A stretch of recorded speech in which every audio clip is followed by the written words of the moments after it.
우리는 다양한 정체성을 가지고 살아가고 있습니다. 우리 부모님의 자녀이면서 동시에 우리 자녀들의 부모입니다. 직장에서는 누군가의 부하이면서 동시에 또 누군가의 상사이기도 합니다. 사업을 하면서 누군가에게는 을의 입장에 있으면서 다른 누군가에게는 갑의 입장에 있습니다. 그리고 각각의 정체성마다 우리가 기대할 수 있는 권리도 있고 또 요구되는 책임과 의무도 존재합니다. 영적으로도 마찬가지입니다. 우리 성도는 하나님의 자녀이기도 하고 그리스도의 몸이기도 합니다.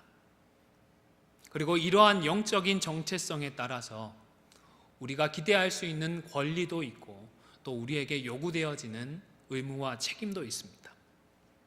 여러분은 우리들의 이러한 영적인 정체성에 대해서 얼마나 생각하고 있고 또 고민을 하십니까? 그리고 각각의 정체성에 따른 권리와 책임, 그 의무에 대해서는 어떻게 생각을 하십니까? 오늘 본문에서 예수님은 우리 성도의 정체성에 대해 우리를 세상의 소금이다, 세상의 빛이다 라고 말씀을 하십니다.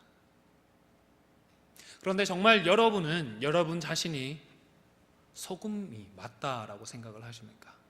내가 빛이 맞다라고 인정을 하십니까?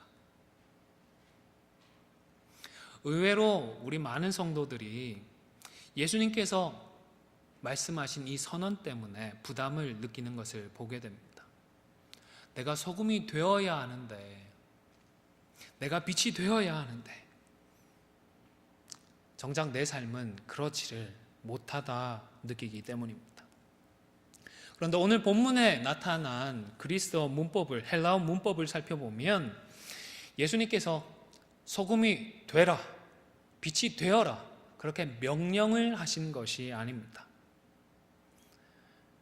그 대신에 하나님 나라의 백성들, 다시 말해서 천국 백성들은 이미 소금이고 빛이다 라고 말씀을 하십니다.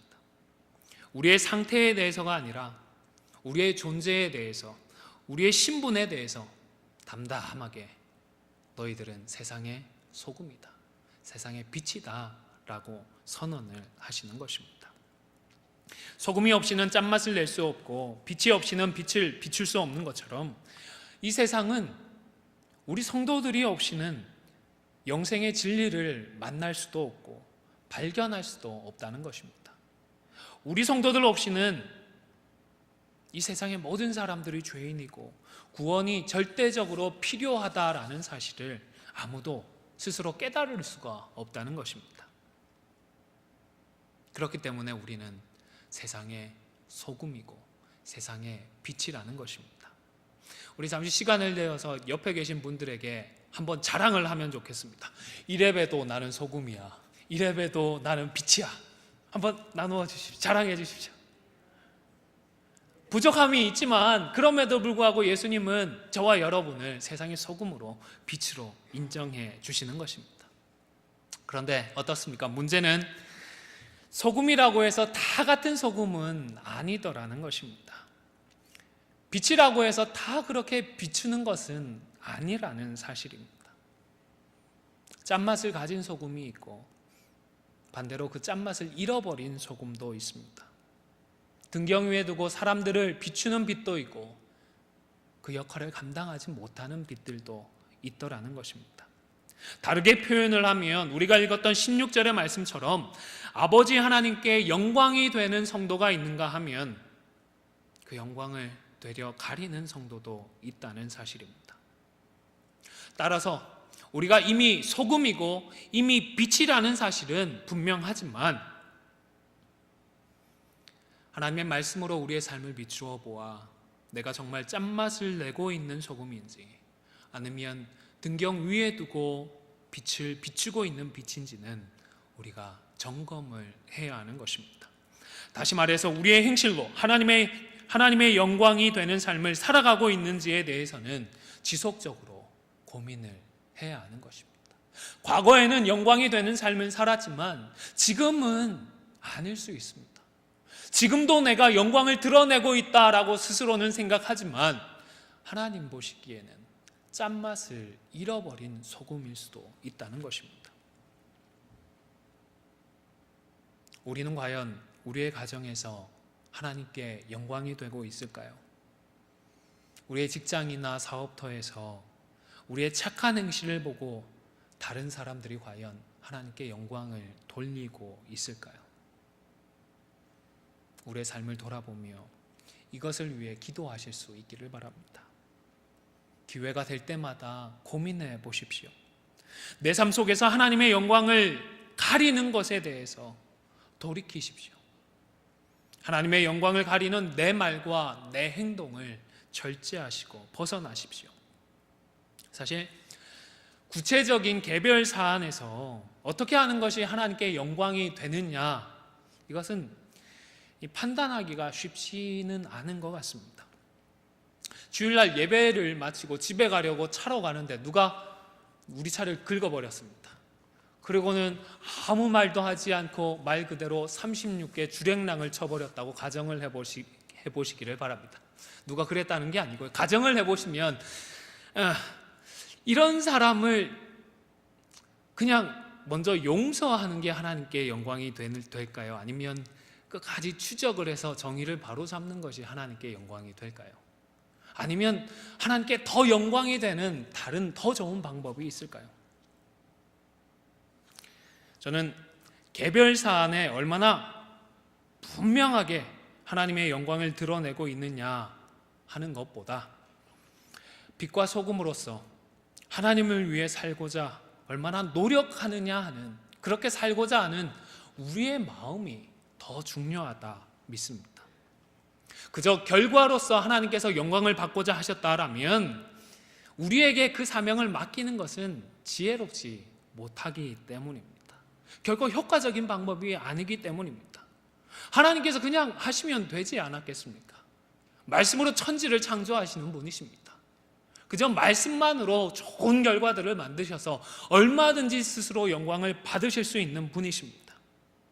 그러나 그분이 우리를 통하여 영광을 받고자 하십니다. 일의 결과 때문이겠습니까? 아니면 영광을 드러내고자 하는 우리의 마음을 보시기 위함이겠습니까? 우리를 사랑하시고 사랑하시는 우리를 통하여 기쁨과 영광을 누리고자 하시는 우리 아버지 하나님의 마음을 헤아릴 수 있기를 바랍니다. 우리의 직장과 사업터에서 그리고 가정에서 이 세상의 빛과 소금으로 살아가고자 더욱 노력하는 우리 모두가 될 수 있기를 바랍니다. 16절의 말씀처럼 우리의 착한 행실로 하나님의 영광이 되실 수 있기를 바랍니다. 착한 행실을 드러낼 때가 있겠지만 그렇지 못한 때도 있을 것입니다. 그러나 그 결과가 중요한 것이 아니라, 다시 말씀드리지만 중요한 것은 착한 행실로 하나님께 영광을 돌려드리고자 노력하는, 발버둥치는 우리의 마음이라는 사실을 꼭 기억하시기를 바랍니다. 하나님은 우리의 중심을 아시고 그 중심을 바라보십니다. 그런데 오늘 본문에서 착한 행실이라고 표현된 이 단어를 통하여서 우리는 무엇을 생각해야 하겠습니까?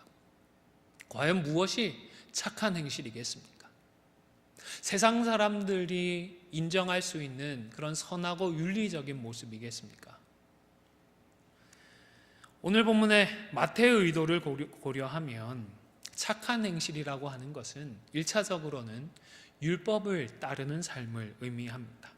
왜냐하면 바로 이어진 구절에서 마태는 율법을 완성하러 오신 예수님에 대해서 언급을 하고 있기 때문입니다.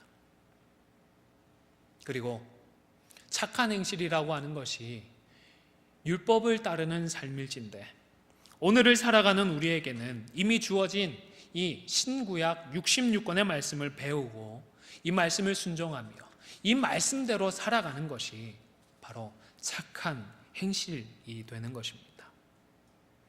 따라서 착한 행실이라고 하는 것이 꼭 세상 사람들도 인정할 수 있는 그런 선하고 윤리적이고 좋은 행실만을 의미하지는 않는 것 같습니다.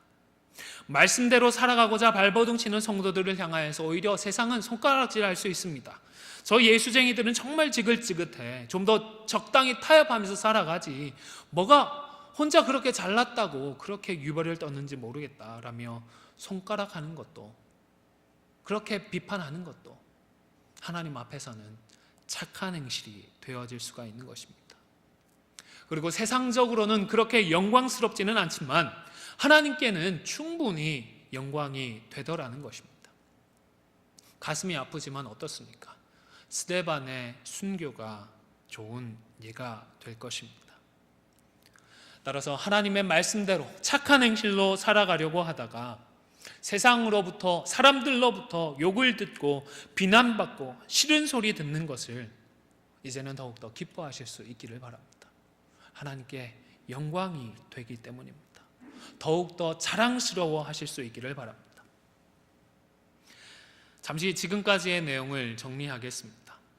우리의 영적인 정체성을 오늘 마태는 어떻게 밝히고 있죠? 세상의 소금이고 빛이다. 그리고 이 정체성에는 하나님의 말씀에 순종하는 어떤 행실이요? 착한 행실로 하나님께 영광을 돌려드려야 할 사명이 있습니다.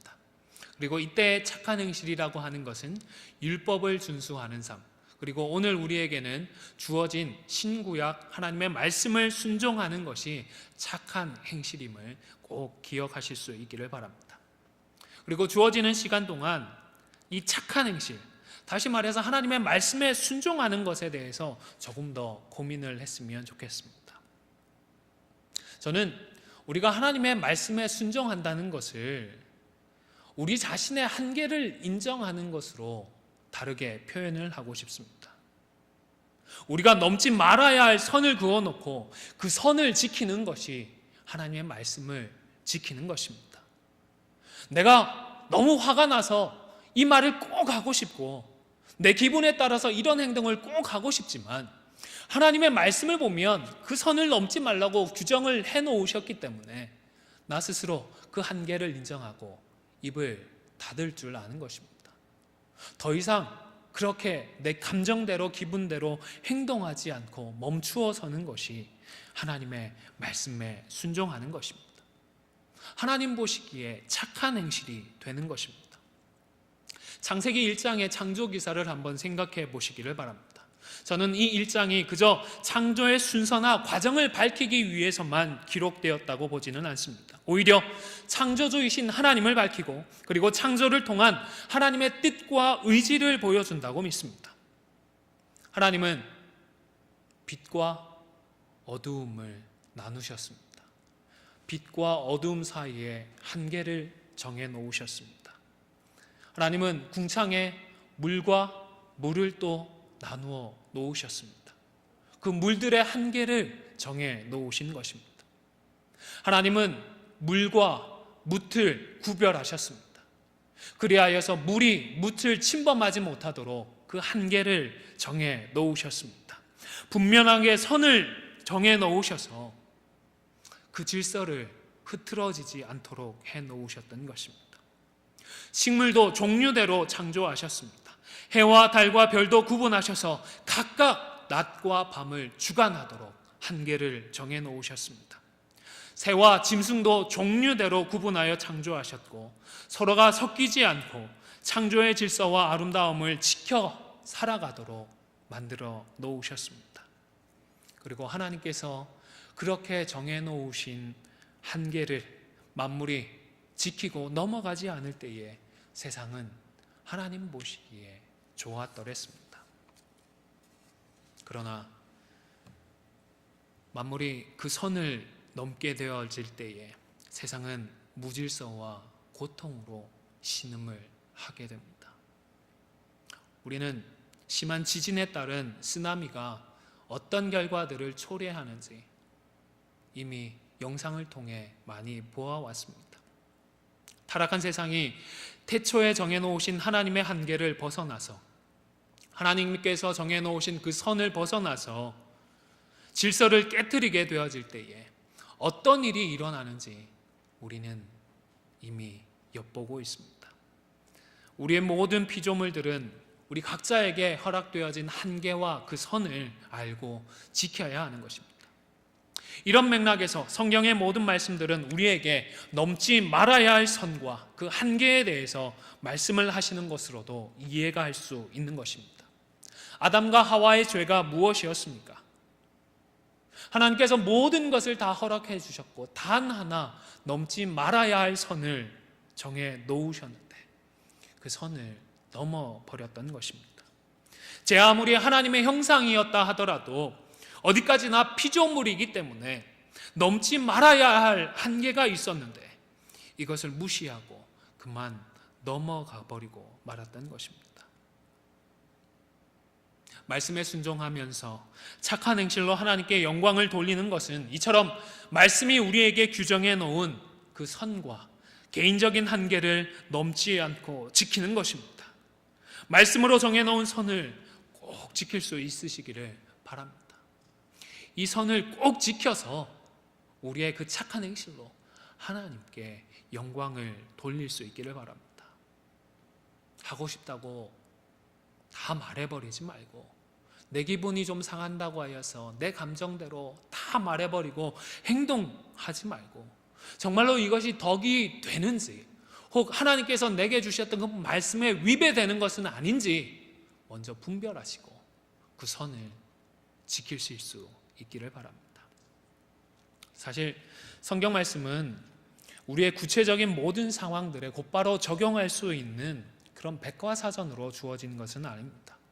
많은 부분들이 우리가 이해를 하고 그리고 찾아서 실제 문제에 치열하게 고민을 해야 하는, 적용을 해야 하는 일종의 원리이고 원칙입니다. 그래서 성경 말씀만 가지고 우리가 직면한 세세한 모든 문제들을 해결하려고 하면 언젠가는 되겠지만 실제적으로는 참 많은 시간들이 소요됩니다. 쉬운 작업이 아닙니다. 고민하고 적용하느라 때때로 우리가 행동에 옮길 타이밍을 놓치는 경우들도 생깁니다. 이런 과정들을 이미 지난 2000년 동안 우리 교회는 경험을 해왔습니다. 그래서 성경적인 원리의 입각에서 하나님께 영광이 되어지는 삶을 살기 위한 좀 더 구체적인 실제적인 규칙들을 만들었고 검증을 해왔습니다. 바로 그 내용들이 우리가 들어왔던 신앙 고백서와 교리들 그리고 교회의 헌법과 같은 형태로 존재합니다. 이러한 신앙 고백서와 교리들 그리고 헌법은 하나님께 영광이 되기 위한 삶을 살기 위한 치열한 고민의 결과들로 오늘을 살아가는 우리에게 주어져 있는 선물입니다. 신앙 고백서, 교리하면 하며 한숨이 나오고 골치 아픈 거 아닌가라는 생각을 하실 수도 있다 싶습니다만은 오히려 그것들을 배우고 익히고 익숙하게 되어지면 그것이 얼마나 귀하고 축복된지 모릅니다. 물론 그 내용이 절대적이고 완벽한 것은 아니기 때문에 시대가 흐르면서 수정도 되어지고 보완도 되어질 것입니다. 그러나 결코 구시대적인 유물이 아니라 지금도 우리가 배우고 익혀야 하고 알면 알수록 우리에게 유익이 되는 하나님의 선물이라는 사실입니다. 사실 교회를 정의함에 있어서 우리는 이 교회를 신앙 고백적인 공동체라고 정의를 합니다. 동일한 신앙을 고백하고 한 헌법의 테두리 안에서 신앙생활을 하는 것이 얼마나 복되고 아름다운지 축복인지 모릅니다. 하나님께서 왜 우리를 굳이 교회로 불러주셨는지 그 이유를 깨달을 수 있고 감사할 수가 있게 되는 것입니다. 물론 완벽하지 않고 시대적인 한계도 있기 때문에 조심은 해야 합니다. 그럼에도 불구하고 이 모든 것들은 오늘을 살아가면서 우리가 이 말을 해야 할지 말아야 할지 이렇게 행동해야 할지 말아야 할지 내가 어떻게 해야 하나님께 영광이 되어지는지 어떻게 해야 이것이 착한 행실이 될지를 분별할 수 있는 실제적인 기준선이 되는 것입니다. 교회라고 하는 신앙 공동체는 이런 합의된 기준선이 분명해야 합니다. 그래야 우리의 한몸됨을 지켜나갈 수가 있습니다. 그래야 연합된 착한 행실로 하나님께 영광을 돌리는 세상의 소금으로, 세상의 빛으로 살아가고자 하는 논의들을 공동체적으로 이어갈 수가 있습니다. 좌로나 우로나 치우칠 때에 그것을 바로 잡아줄 수 있는 실제적인 기준을 공동체가 소유하게 되는 것입니다. 무엇이 문제인지 솔직하게 한번 생각해 보시기를 바랍니다. 교회 가운데에 신앙 고백과 헌법이 있기 때문에 문제입니까? 아니면 없어서 문제입니까? 물론 있다고 해서 그것들을 따르지 않으면 문제가 생깁니다. 축복된 선물을 받아 놓고서도 그 위에 군림하는 말도 안 되는 그런 일부 목사들, 일부 교회 리더들이 있는 것 젊은 저도 잘 압니다. 그래도 대부분의 교회의 문제들은 이런 공통되는 고백들이 없어서 문제입니다. 그것들을 모르기 때문에 문제가 되는 것입니다. 여러분, 그럼에도 불구하고 성경 말씀을 모든 것의 기준으로 인정하시고 아울러 우리가 고백하는 신앙의 고백들과 교회의 헌법을 중심으로 해서 그저 우리의 소견에 옳은 대로 소모적인 논쟁으로 허송세월을 하는 것이 아니라 착한 행실로 하나님께 영광이 되는 저와 여러분이 되실 수 있기를 바랍니다. 이제 말씀을 마무리하고자 합니다. 세상의 빛과 소금된 자로서 말씀에 순종하는 착한 행실로 하나님께 영광이 될 수 있기를 바랍니다. 그런데 성경 말씀에 대한 개인적인 이해만을 가지고 살면서 착한 행실로 하나님께 영광을 돌리고 있다라고 착각하지는 말아야 하겠습니다. 그저 자기 소견에 옳은 대로 행하는 우물한 개구리일 수 있기 때문입니다. 사사시를 한번 생각해 보시기를 바랍니다. 좋은 사사가 제대로 통치하는 짧은 기간의 평화만을 누리고 많은 기간, 대부분의 시간 동안 불신앙과 무질서와 혼란, 그리고 외부의 공격으로 고통받았던 그 사사의 시대를 오늘날 다시 반복할 이유가 없습니다. 그렇게 살아가며 하나님의 영광을 가릴 이유가 없습니다. 대신에 말씀을 최우선되는 권위에 두고서 지난 2000년 동안 공교회의 역사를 통하여 우리에게 선물로 허락되어진 신앙 고백들과 교리들, 그리고 교회의 헌법에 따르는 착한 행실로 하나님께 영광이 되어지는 저와 여러분이 다 되실 수 있기를 간절히 소원합니다.